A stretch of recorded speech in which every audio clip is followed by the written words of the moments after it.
இயேசு கிறிஸ்து வந்ததனுடைய முக்கிய நோக்கமே சபையை ஸ்தாபிப்பதற்காக.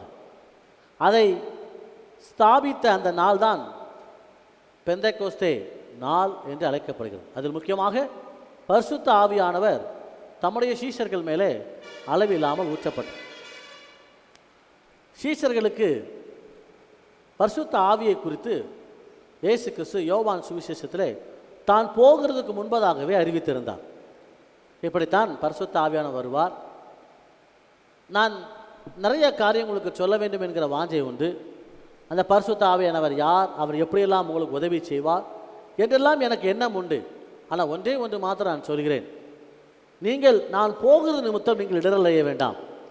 பரிசுத்த ஆவியான உங்களிடத்திற்கு வந்து உங்களை தேற்றுவார் என்று சொல்லி தம்முடைய சீஷர்களுக்கு அவர் கட்டளையிடுகிறார். இன்றைக்கு எல்லாருக்குமே பரிசுத்த ஆவியானவர் தேவை. பரிசுத்த ஆவியானுடைய நாமம் மாத்திரமல்ல, பரிசுத்த ஆவியானுடைய நிறைவும் தேவை. ஆழமான வாழ்வின் ஆன்மீக ரகசியம் என்ற புஸ்தகத்தை நீங்கள் வாசிப்பீங்க என்று சொன்னால், பரிசுத்த ஆவியான உன் மேல், பரிசுத்த ஆவியான உன் நூல் என்று 2 வகையாக அவர் பிரித்து எழுதுகிறார். பரிசுத்த ஆவியானவர் எல்லோர் மேல். பரிசுத்த ஆவியானவர் இல்லாமல் யாரும் இயேசுவை தேவன் என்று அறிவிக்க மாட்டார்கள். பரிசுத்த ஆவியானவர் எல்லோர் மேல். அதே நேரத்தில் மேல் மட்டுமல்ல பரிசுத்த ஆவியானவர், பரிசுத்த ஆவியானவர் உனக்கு உள் என்று நாம் வாசிக்க முடிகிறது. பரிசுத்த ஆவியானுடைய கிரியை சிருஷ்டிப்பிலேயே வெளிப்பட்டது. மனுஷனை சிருஷ்டிக்கும் பொழுதே நம்முடைய சாயலாக அங்கேயே திருத்துவம் வெளிப்படுவதை பார்க்கும். The Trinity is involved the day 1 when God created Adam and Eve. நம்முடைய சாயலாக let us make, हम जाकर बनाएंगे. हम, we can find the word, the plural, that is called the Father, Son and the Holy Spirit. அது மாத்திரமல்ல, ஜலத்தின் மேல் ஆவியானவர் அசைவாடி கொண்டிருந்தார். அவருடைய அசைவாடுதல் இந்த பூமியிலே சிருஷ்டிப்பிலேயே காணப்பட்டது என்று ஆதியாகமத்திலே நாம் வாசிக்க முடியும். ஆனால் அப்படி அசைவாடி கொண்டிருந்த அந்த பரிசுத்த ஆவியினுடைய தன்மை ஒவ்வொரு புஸ்தகமாய் நீங்கள் எடுத்து வாசிப்பீங்க என்று சொன்னார். ஆதியாகமம் மாத்திரமல்ல, யாத்ராகமத்தில் எப்படி அசைவாடினார், லேவியராகமத்தில் எப்படி அசைவாடினார், எண்ணாகமத்தில் எப்படி அசைவாடினார், யோசுவாவின் புஸ்தகத்தை எப்படி அசைவாடினார் என்று சொல்லி ஒவ்வொரு புஸ்தகமாக நீங்கள் வாசிப்பீங்க என்று சொன்னால், வேதாகமத்தில் ஒவ்வொரு சாப்டர்லையும் பரிசுத்த ஆவியானுடைய அசைவாடுதலை நாம் பார்க்க முடியும். குறிப்பாக திருச்சபையினுடைய ப்ளூ பிரிண்ட் என்று சொல்லுவோம் என்று சொன்னால், ஒரு ஒரு ஒரு காரியத்தை கன்ஸ்ட்ரக்ட் பண்ணுவதற்கு என்பதாக ப்ளூ பிரிண்ட் கேட்பாங்க. அப்போ ஒரு சபையினுடைய ப்ளூ பிரிண்ட் என்ன அப்படின்னா அப்போஸ்தலர் நடவடிக்கைகள். அந்த அப்போஸ்தலர் நடவடிக்கைகளுடைய ஆரம்பமே என்ன என்று சொன்னால், நீங்கள் பலன் அடைய வேண்டும் என்று சொன்னால் நீங்கள் போய் காத்துருங்க, அங்கே உங்களுக்கு யாரை தருவேன், பரிசுத்த ஆவி உங்களிடத்திற்கு கடந்து வரும். அப்போஸ்தலர் நடவடிக்கைகள் 1 அதிகாரம் 8வது வசனத்தில் வாசிக்க முடியுது. பரிசுத்த ஆவியான உங்களிடத்துக்கு வரும்பொழுது நீங்கள் பலன் அடைந்து. அல்ல, அப்போஸ்தலர் நடவடிக்கைகள் 19வது அதிகாரம் 1-2 ஆகிய வசனங்களே அப்போஸ்தலனாகிய பவுல் சில சீஷர்கள் கூடியிருக்கும் பொழுது கொரிந்து பட்டணத்தில் இவ்வாறாகிய ஒரு கேள்வியை கேட்பார். என்ன கேள்வியை கேட்பார் என்று சொன்னால், நீங்கள் விசுவாசிகளான பொழுது பரிசுத்த ஆவியை பெற்றீர்களா? When you become a believer, do you receive the Holy Spirit? जब आप विश्वासी बन चुका है, लेकिन आप पवित्र आत्मा का पाया है, பரிசுத்த ஆவியை நீங்க பெற்றிருக்கிறீர்களா என்கிற கேள்வியை ஊழியக்காரன் கேட்கிறார். இப்போ நான் அப்போஸ்தலனாகிய பவுல் ஸ்தானத்திலிருந்து அந்த கேள்வி உங்கள்கிட்ட கேட்குறேன். நீங்க பரிசுத்த ஆவியை சொல்லுங்க, நீங்க பரிசுத்த ஆவியை பெற்றிருக்கிறீர்களா? அவங்க சொன்ன கேள்வி என்ன அப்படின்னா, பதில் என்ன சொன்னா, நாங்க பரிசுத்த ஆவியை குறித்து என்ன செய்யல, கேள்வியே படல ஐயா. அதுக்கப்புறம் அப்போஸ்தலனாகிய பவுல் பரிசுத்த ஆவியை பெற்றுக்கொள்கிற அனுபவத்தையும் பரிசுத்த ஆவியை பெற்றுக்கொள்கிற ஒரு வாய்ப்பையும் திருச்சபையின் விசுவாசிகளுக்கு ஏற்படுத்தி கொடுக்கிறார். அப்படி என்றால் சபைக்கு மிக முக்கியமான ஒரு நபர் யார் என்று சொன்னால் யார்? பரிசுத்த ஆவியானவர். அவர் உங்களுக்குள்ளே வாசம் பண்ண விரும்புகிற தேவன். எல்லார் மேலையும் அவர் வாசம் பண்ண விரும்புகிற தேவன். சிறியோர் பெரியோர், ஈவன் கர்ப்பத்தில் இருக்கிற கரு கூட பரிசுத்த ஆவியினாலே துள்ளிற்று என்று சொல்லி யோவான் ஸ்நானகருடைய பிறப்புக்கு முன்பே பரிசுத்த ஆவியின் அந்த ஒரு வல்லமையை நாம் பார்க்க முடிகிறது. அப்படி என்றால் கருவில் இருக்கிற குழந்தையிலிருந்து நம்ம இந்த பூமியில் மறிக்கும் தருவாய் வரைக்கும் நம்மை தேற்றுகிற ஒரு தேற்றரவாளர் என்று சொன்னால் அவர் யார்? பரிசுத்த ஆவியானவர். எதற்காக பரிசுத்த ஆவியானவரை இந்த பூமியிலே தேவன் அனுப்பினார் என்று சொன்னால் அவர் நமக்கு உதவி செய்வதற்காக. He is a helper. The Holy Spirit is a God and also He is a helper. அவர் தேவனானவர், அதே நேரத்தில் நமக்கு உதவி செய்யும் தேற்றரவாளனாக இருக்கிறார். முதலாவது நான் எதை எடுத்துக்கொண்டு சொன்னால் அப்போஸ்தலர் 1:8 நீங்கள் வாசிக்கும் பொழுது பரிசுத்த ஆவி உங்களிடத்திற்கு வரும்பொழுது நீங்கள் பலனடைந்து, முதல் காரியம் பரிசுத்த ஆவியானவர் எனக்கு ஏன் தேவை அப்படின்னா அவர் என்னை பலப்படுத்துகிறவர். அதுதான் பாடல் சரணத்தை நாம் பாடினோம். பலனடைய பலனடைய. எசேக்கியேல் தீர்க்கதரிசன புத்தகத்தை நீங்கள் வாசிப்பீங்கன்னு சொன்னால் சிதறி கிடக்கிற எலும்புகள் மத்தியில் எசேக்கியேல் தீர்க்கதரிசியை கொண்டு வந்து நிறுத்துகிறார். சொல்லுகிற வார்த்தை என்ன? எலும்புகள் உருவாகட்டும், நரம்புகள் உருவாகட்டும், சதைகள் உருவாகட்டும், எல்லாம் ஒன்றிணைவதற்கு ஒரு முக்கிய காரணம் என்று சொன்னால் அந்த ஒரு அசைவாடுதல். நீ பேசு, நீ பேசு. தீர்க்கதரிசிக்கு தேவன் சொன்ன வார்த்தை உலர்ந்து போன எலும்புகள் உயிரடைய வேண்டும் என்று சொன்னால் நீ என்ன செய்யி? வேற எதுவுமே சொல்லல. நீ என்ன செய்யி? பேசு, நீ பேசு. கர்த்தருடைய வார்த்தை பேச பேச அந்த உலர்ந்த எலும்புகள் அசைவாடி ஒரு பெரிய ஒரு சேனையாய் எழும்பிற்று என்று வாசிக்கிறோம். நாம் பலனடைவதற்கும் உலர்ந்து போன நம்முடைய வாழ்க்கை பலனடைந்து இருப்பதற்கும் நமக்கு தேவையான ஒன்று அந்த பரிசுத்த ஆவியானவர். யார் அந்த பரிசுத்த ஆவியானுடைய அனுபவத்தை பெறாமல் இருக்கிறீர்களோ அவருடைய வாழ்க்கை எப்பொழுதுமே உலர்ந்த ஒரு வாழ்க்கையாகவே காணப்படும். இருப்பீர்கள், ஆனால் செத்த பண மாதிரி இருப்போம். என்ன சொன்னாலும் ஒன்றும் இங்கே நடக்க போகிறதும் கிடையாது, சாதிக்க போகிறதும் கிடையாது. சிலவங்க சர்ச்சைக்கு வரும்போது பாருங்கள், எப்படி வந்தீங்களோ சொல்லுங்க பார்க்கலாம், அப்படியே சேலை கசங்காமல் அப்படியே எந்திரிச்சு என்ன செஞ்சிருவீங்க? போகிறவங்களா இருப்பீங்க. பரிசுத்த ஆவியானவர் வரும்பொழுது அவர் உங்களை பலப்படுத்துகிற தேவன். அதுதான் லூக்கா 24:49 இயேசு கிறிஸ்து இங்கிருந்து புறப்படும் பொழுது அவர் சொல்லக்கூடிய ஒரு வார்த்தை என்ன? நீங்கள் உன்னதத்திலிருந்து வரும் பலனால் நீங்கள் தரிப்பிக்கப்படுவீர்கள். எருசலேமில் நீங்கள் காத்திருங்க. சபை ஆகிய எருசலேம் உங்களை உன்னதத்திலிருந்து பெறப்படுகிற அந்த வல்லமையினாலும் ஆவியினாலும் நிரப்பும் என்று சொல்லி அங்கே சொல்வதை பார்க்க முடிகிறது. எருசலேம் திருச்சபைக்கு ஒப்புமையாக சொல்லப்படுகிறது. அதால் இயேசு கிறிஸ்து சீசர்களை பார்த்து சொன்னார், நீங்கள் எருசலேமில் போய் காத்திருங்கள், அங்கே உன்னதத்திலிருந்து வரக்கூடிய பலன் உங்களை ஆட்கொள்ளும்.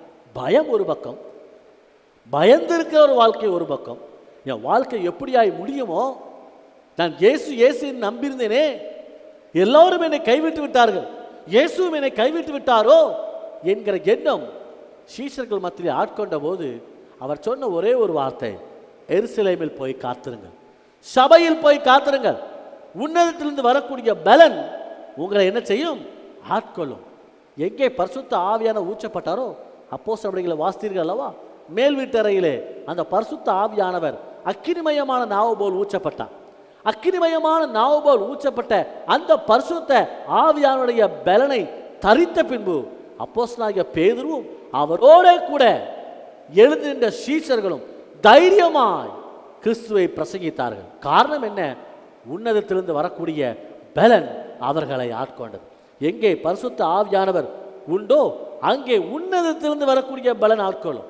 ஆம், மாம்சம் பலவீனமானதுதான், ஆனால் உங்களுடைய ஆவியை உற்சாகப்படுத்துகிற பரிசுத்த ஆவியானவர் உங்களுக்குள்ளே இருக்கிறார். அதான் எபேசியர்களை வாசித்தது போல எபேசியர் 3:16 சொல்லப்படுகிறது, உள்ளான மனுஷன் நாளுக்கு நாள் புதுப்பிக்கப்பட்டு பலனடைய வேண்டுமா? உள்ளான மனுஷன், the inner being the inner man must get the strength through the Holy Spirit. अंदर को मनुष्य पवित्र आत्मा के द्वारा सामर्थ लेकर खड़ा हो सकता है. உள்ளான மனுஷன் நாளுக்கு நாள் புதிதாப்பது மாத்திரமல்ல, புதுப்பிப்பது மாத்திரமல்ல, பலன் அடைவது அவசியமாக இருக்கிறது. எல்லாருக்குமே மாம்சம் பலவீனமானதான். குறிப்பாக ஸ்திரீகள் ஒரு பலகீன பாண்டம். அப்படி தானே?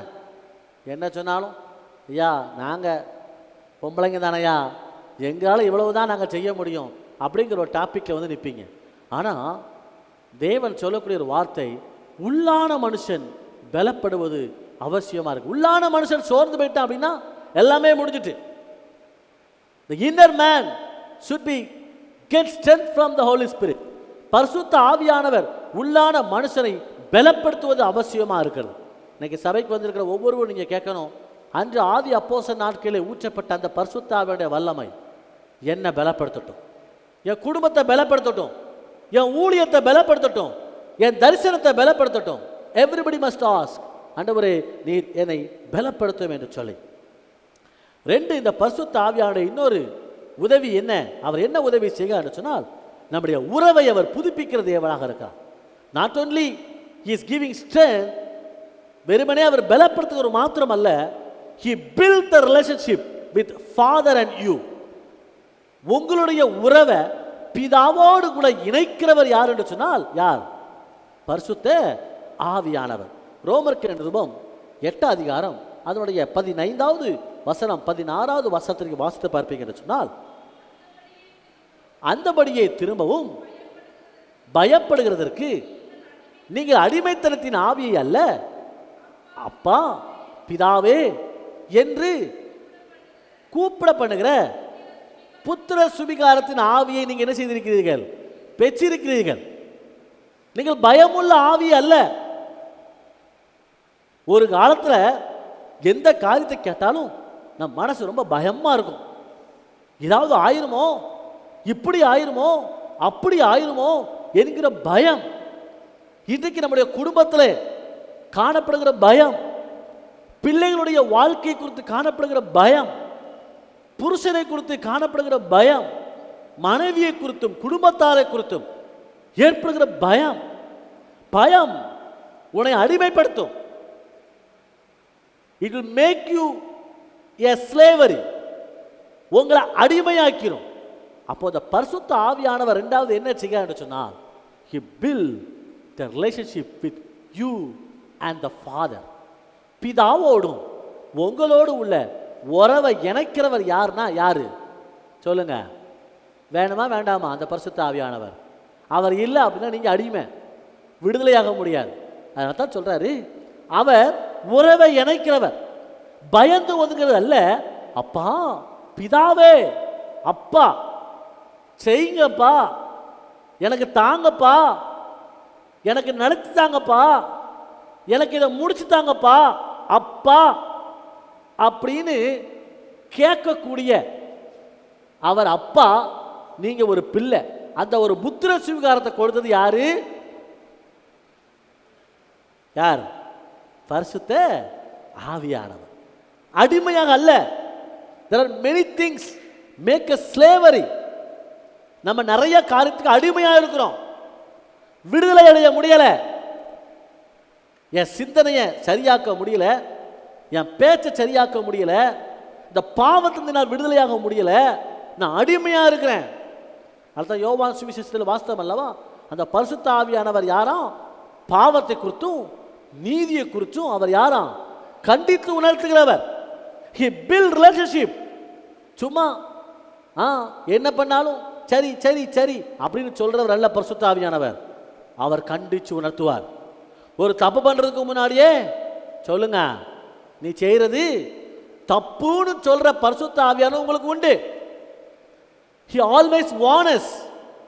அவர் உள்ளாக இருந்து சொல்லக்கூடிய ஒரு காரியம் என்னவென்று சொன்னால், பாப்பா நீ அப்படி பண்ணாத, தம்பி, வாலிப தம்பி, தங்கச்சி நீ அப்படி பண்ணாத, அது தப்பு, நீ இயேசுவை ஏற்றிருக்கிற, நீ அப்படி செய்யக்கூடாது. ஆமா, பீதி குடிக்கக்கூடாது, தண்ணி அடிக்கக்கூடாது, கண்ட கடை இடங்களை சுத்தக்கூடாது, தேவையான இடத்துல உட்காரக்கூடாது. உன் வார்த்தை சரியா இருக்கணும். கெட்ட வார்த்தை வாயில வந்துடக்கூடாது. களியாட்டுகள் பின்னாடி போயிடக்கூடாது. சபை கூடுதலை விட்டுறக்கூடாது. பயில் படிக்கணும், சோம் பண்ணணும், அம்மா அப்பாவுக்கு கீழ்ப்படியணும், சபைக்கும் சங்கத்துக்கும் எல்லாத்துக்கும் சாட்சியா இருக்கணும். இதெல்லாம் சொல்றது யாரு? யாரு? பரிசுத்த ஆவியானவர். அதனால தான் நம்ம பிள்ளைங்க சபையோடு ஸ்நானம் என்கிற உடன்படிக்கையோடு சபையோடு இணைக்கப்படும் பொழுது திரியேக தேவன் நாமத்தினால் முத்திரிக்கப்படுகிறார்கள். நம்ம ஸ்நானம் கொடுக்கும்போது எப்படி முத்திரிக்கிறோம்? பிதா, குமாரன், பரிசுத்த ஆவியின் நாமத்தினால் அவங்களை முத்திரிக்கிறோம். பரிசுத்த ஆவியின் எல்லைக்குள்ள அவங்க என்ன செய்கிறோமா?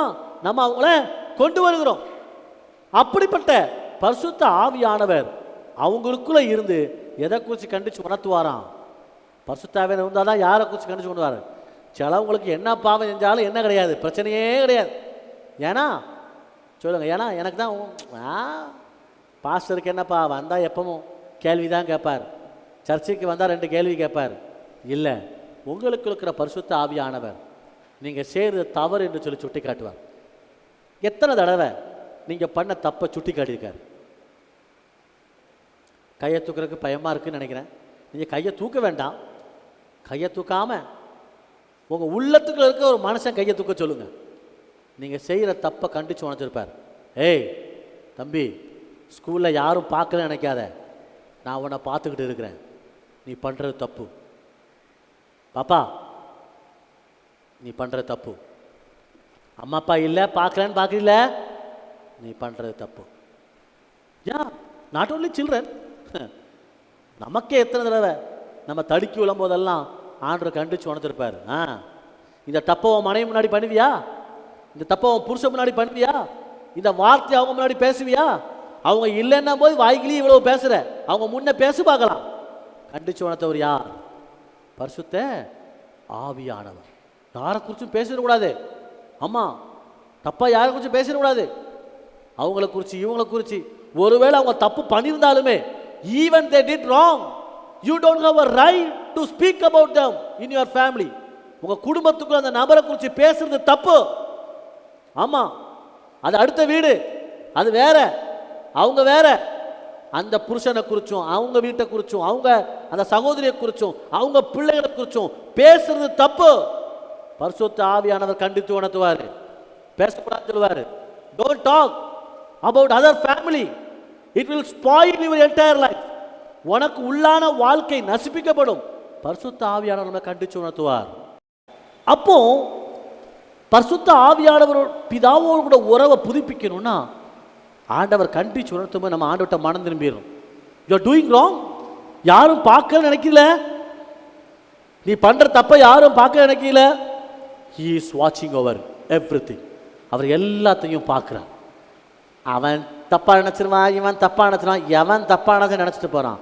உங்களுக்கும் ஏசப்பாவுக்கும் பிதாவுக்குள்ள உறவை பில்ட் பண்ணுவதற்காக தான் பரிசுத்த ஆவியானவரை கர்த்தர் உங்களுக்கு கொடுத்திருக்கிறார். மூன்றாவது, இந்த பரிசுத்த ஆவியானவரை குறித்து நான் வாசிக்கும்போது 1 கொரிந்தியர் 6 அதிகாரம் அவருடைய 19வது வசனத்தில் இவ்வாறாக சொல்லப்பட்டிருக்கிறது.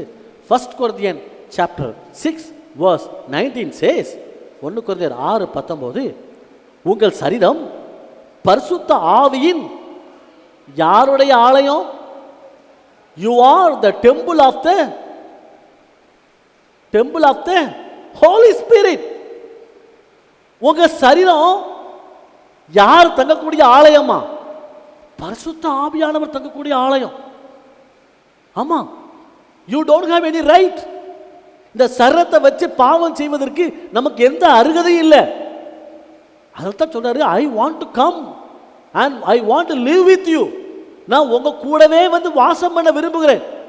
என்னென்றைக்கும், என்னென்றைக்குனா சாவர வரைக்கும், இந்த மாம்சம் இருக்கிற வரைக்கும் யார் நம்ம கூட இருக்கணும்? யார் நம்ம கூட இருக்கணும்? வாயை திறந்து யார் நம்ம கூட இருக்கணும்? பரிசுத்த ஆவியானவர். So every people, especially youth, தம்பிமார்கள் தங்கச்சிமார்கள், ஏசப்பாட்ட கேட்க வேண்டியது என்ன தெரியுமா? Lord, you are my body is a temple of the Holy Spirit. என் சரீரம் பரிசுத்த ஆவியானவர் தங்கும் ஆலயமா இருக்கிறது. திடீர்னு இப்போ நான் உங்கள் வீட்டுக்கு வாரேன்னு வச்சுக்கோங்களேன், நீங்கள் என்ன சொல்வீங்க? இப்போ உங்கள் கூடவே சர்ச்சு முடிஞ்சு போகும்போதே நான் உங்கள் வீட்டுக்கு வாரேன் அப்படின்னா நீங்கள் என்ன செய்வீங்க? வாங்கன்னு சொல்வீங்க. ஒரு 5 நிமிஷம் கழித்து வாங்க அப்படின்னா என்ன அர்த்தம்? வீடு அலங்கோலமாக இருக்கும், துணி அங்கங்கே தொங்க விட்டுருப்போம், அப்படியே சர்ச்சுக்கு வரும்போது அப்படியே போட்டு வந்திருப்போம். நம்ம எல்லாத்தையும் என்ன செய்யணும் சொல்லுங்க பார்க்கலாம்? ஒழுங்குபடுத்தணும். If anybody want to come to our home, you will prepare well before they come in. பரிசுத்த ஆவியானவர் அப்படிதான். பரிசுத்த ஆவியானவர் நீங்கள் துக்கப்படுத்த முடியுமா முடியாதா? பரிசுத்த ஆவியானவர் துக்கப்படுவாரா பட மாட்டாரா? Yes, he feel sad. அவரை துக்கப்படுத்த முடியும், வசனம் இருக்குது, அவர் துக்கப்படுவார். அப்ப அவர் தங்குற ஆலயத்தை, சரத்தை நம்ம பரிசுத்தமாக வைப்பது ரொம்ப ரொம்ப முக்கியம். வாலிப தங்கச்சி, வாலிப தம்பி, நம்ம பண்ணுறது பாவம்னு நமக்கு கண்டித்து உணர்த்துறதுக்கு யார் இல்லாட்டினாலும் உனக்குள்ளே இருந்து ஒரு சத்தம் கேட்கும், நீ செய்கிறது தப்பு, நீ இன்னைக்கு ஜெபம் பண்ணல, இன்னைக்கு நீ பைபிள் வாசிக்கல, இன்னைக்கு உங்கள் வீட்டில் குடும்ப ஜெபம் இல்லை, கணவன் நீனே செய்யலை அப்படின்னா உங்கள் பிள்ளைங்க எப்படி செய்வாங்க? அம்மா அப்பா நீங்களே ஜெபம் பண்ணலை அப்படின்னா உங்கள் பிள்ளைங்க எப்படி செய்வாங்க? Being a father and being a mother, if you are not praying, if you are not start the family prayer, if you are not reading the Bible, how can you teach your children to read the Bible and pray to God? எப்படி சொல்ல முடியும்? அம்மா அப்பா கவனிச்சுக்கோங்க, நம்மளே ஜெபம் பண்ணலையே, நம்மளே பைபிள் வாசிக்கலையே, எப்படி நம்முடைய பிள்ளைகளை சரி செய்ய முடியும்? ஆனால் நம்மகிட்ட கவனித்து கேட்குறாரு, இது நான் தங்கும் ஆலயம், நான் எப்பவும் தங்கியிருக்கக்கூடிய ஆலயம், உன் கூட நான் தங்கி இருக்கணும்னா இந்த ஆலயத்தை நம்ம பரிசுத்தமாக வச்சுக்கணும். சின்ன சின்ன பாவம் தானே, பெரிய பையனை அந்த பிடி திருத்திக்கலாம் அப்படி நம்ம நினச்சோம் அப்படின்னா வசனத்தின் அடிப்படையில் சின்ன பாவமோ பெரிய பாவமோ, பாவத்தில் சின்னது பெரியது ஒன்றுமில்லையே அப்படின்னு நான் சின்ன பையனாக இருக்கும்போது சண்டே ஸ்கூலில் பாடியிருக்கிறேன். சின்ன பாவமோ பெரிய பாவமோ, பாவத்தில் சின்னது பெரியது ஒன்றுமில்லையே. சின்ன பாவம் தானே, நான் என்ன கெட்ட வார்த்தையா போட்டேன், அப்படி ஒரு முறை முறைச்சேன் எங்கள் அம்மாவை பார்த்து, அவ்வளோ போதும். அம்மா அப்பா சத்தம் போடும்பொழுது பதில் பேசாமல் இருக்கிறோமா? பதில் பேசாமல் இருக்கிறோமா? அப்பா சத்தம் போடும் போதும் அம்மா சத்தம் போடும் போதும் பதிலுக்கு ஒரு வார்த்தை பேசிட்டு நம்ம எப்படி இருப்போம் சொல்லுங்க பார்க்கலாம்? No, that is wrong. அது தப்பு, அது தப்பு.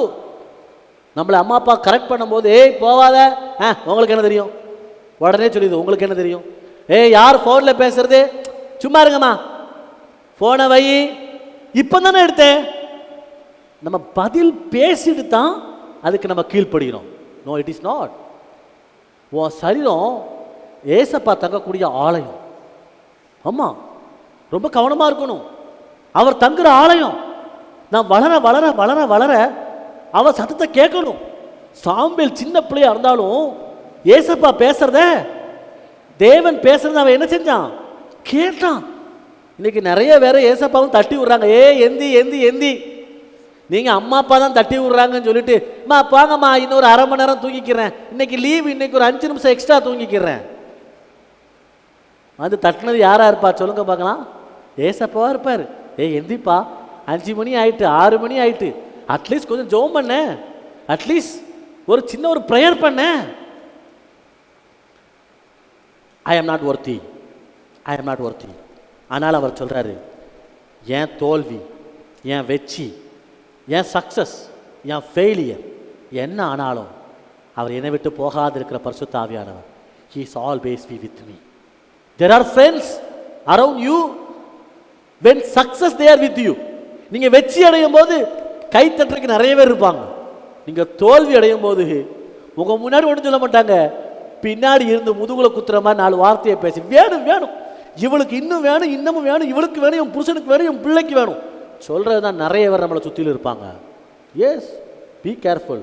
ஆனால் ஒன்றே ஒன்று, வாங்கிட்ட பரிசுத்தாவினர் இருப்பார்னா 1000 தோல்வியை நீ பார்த்தாலும் அவர் ஒன்றை விட்டு போக மாட்டார். நண்பர்கள் போனாலும், ஃப்ரெண்ட்ஸ் போனாலும், நம்ம கூட இருக்கிற பரிசுத்த ஆவியானவர் நம்ம கூட வாசம் பண்ணுவார். அதைத்தான் நான் அதிகமாக தியானித்தேன். ரோமர் 8 அதிகாரம் 26 சொல்லப்பட்டிருக்குது, பரிசுத்த ஆவியானவர் நம்முடைய பலவீனங்களிலே உதவி செய்கிறார். nobody is there to help the time of our weakness. நீங்க பலவீனப்படும் பொழுது உங்களுக்கு உதவி செய்வதற்கு யார் இருக்கிறாளா? சொல்லுங்க, யார் இருக்கிறா? பரிசுத்த ஆவியானவர். இது முடியல சாமி, என்னால இதை முடியாது அப்படிங்கிற டாபிக் நீங்க வரும்போது நீங்க என்ன நினைக்கிறீங்க? நீங்க உங்களுக்கு என்ன இல்லை? பலன். சொல்லுங்க, உங்களுக்கு பலன் இல்லை. வசனம் சொல்லப்பட்டிருக்குது, பரிசுத்த ஆவியானவர் பலவீனங்களை உதவி செய்கிறவர். அதே ரோம நிருபத்தில் சொல்லப்பட்டிருக்கிறது 8:26, பரிசுத்த ஆவியானவர் நமக்காக பிதாவிடத்தில் பரிந்து பேசுகிறவர். He is always interceding for us. நீங்க ஜெபிக்க மறந்தீங்களோ இல்லையோ, பரிசுத்த ஆவியானவர் உங்களுக்காக ஜெபிக்கிற ஒரு நபர். வேணுமா அந்த ஆவியானவர் உங்களுக்கு? Do you want the Holy Spirit every day to be with you, to intercede for you? உனக்காண்டி ஜெபிக்கிறதுக்கு அந்த பரிசுத்த ஆவியானவர் வேணுமா? இன்னைக்கு நீ ஏசப்பாட்ட கேளு, ஏசப்பா நீங்க என் கூடவே இருக்கப்பா, நான் ஜெபிக்கணும் இல்லையோ, ஆனா எனக்காக நீங்க என்ன செய்றீங்க? He is a God who interceding for us. எனக்காகவும் உங்களுக்காகவும் ஜெபிக்கிற ஒரு நபர். விடுதலை அடைய முடியலையே, இந்த பிரச்சனையிலிருந்து என்னால் வெளியே வர முடியலையே, ஏங்கி இருக்கிற பத்தியா தம்பி, ஆண்டவர் உன்னை பார்த்து சொல்றாரு, உனக்காக வேண்டுதல் செய்கிற பரிசுத்த ஆவியானவர் இன்னைக்கு உனக்காக காத்திருக்கிறார். பரிசுத்த ஆவியானவர் நமக்காக வேண்டுதல் செய்கிறவராம். நீங்க ஜெபம் பண்ணாட்டினாலும் அவர் உங்களுக்காண்டி ஜெபம் பண்ணுவார். உங்க பேரை சொல்லி ஜெபம் பண்ணுவார், என் பேரை சொல்லி ஜெபம் பண்ணுவார். Lord, I am praying for John. He is traveling now. Please give your mercy and protection to him. ஆண்டவரே, உம்முடைய மகன் பிரயாணப்படுகிறான், பஸ்ல போயிட்டு இருக்கான், என் மகன் பஸ்ல போயிட்டு இருக்கிறா, இவளை நீ என்ன செய்யும்? பாதுகாத்துக்கணும். ஐயோ பிதாவே, தனியா போறாப்பா, ராத்திரி வேலை, உலகம் ரொம்ப மோசமா இருக்குது, இவளுக்கு என்னத்தை கட்டளையிடும்? பாதுகாப்பை கட்டளையிடும். Who is interceding for us? பரிசுத்த ஆவியானவர். கேளுங்க, அந்த பரிசுத்த ஆவியானவர் இன்னைக்கு உங்களுக்கு வேணும். அவர் உங்களுக்காகவும் எனக்காகவும் பரிந்து பேசுகிற தேவனாக இருக்கிறார்.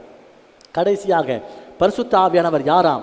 அப்போஸ்தலர் 9:31 சொல்லப்பட்டிருக்கிறது, நாம் ஆறுதல் அடையும்படிக்கு நமக்காக நிற்கிறவர் தான் பரிசுத்த ஆவியானவர். வாசிங்க, நான் முடிக்கிறேன். அப்போஸ்தலர் 9:31. உலகம் அந்த பரிசுத்த ஆவியானவர் அறியாதனால அந்த உலகத்துக்கு அந்த பரிசுத்த பற்றி தெரியாது. அவங்க கிண்டல் கேலி தான் பண்ணுவாங்க. ஏன்னா அவங்களுக்கு யார் கிடைக்கல? பரிசுத்த ஆவியானவர். ஆனா உங்களுக்கு எனக்கும் பரிசுத்த ஆவியானவர் நாம் பெற்றிருக்கிறதுனால வசனம் சொல்லப்பட்டிருக்கிறது. 9:31 வாசிங்க.